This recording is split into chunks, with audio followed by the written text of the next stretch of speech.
रोज़ाना की तरह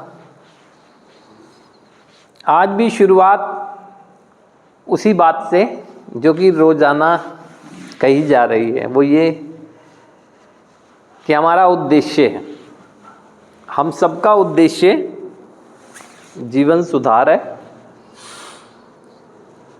ये हम सब जानते हैं और ये रोज़ाना कहा भी जा रहा है। अब इस बात को हमने स्वीकार अगर कर भी लिया हो तो इस जीवन सुधार के उद्देश्य को हमारे जहन में एक ही प्रश्न आता है कि कैसे पूरा किया जाए। अब ये तो तय मान लें हम इस बात को कि पिछले जीवन को अगर देखते हैं तो हमें दिखता है कि समस्या ही समस्या रही है।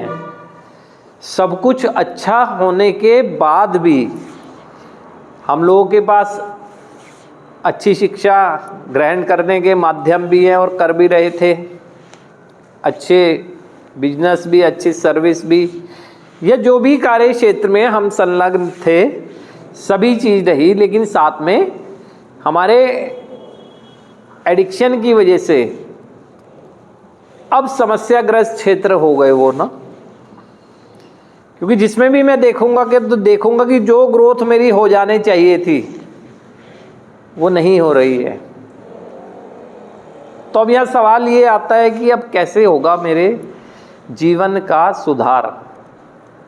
उस कैसे का जवाब मुझे मिल जाता है इस हाव में ना,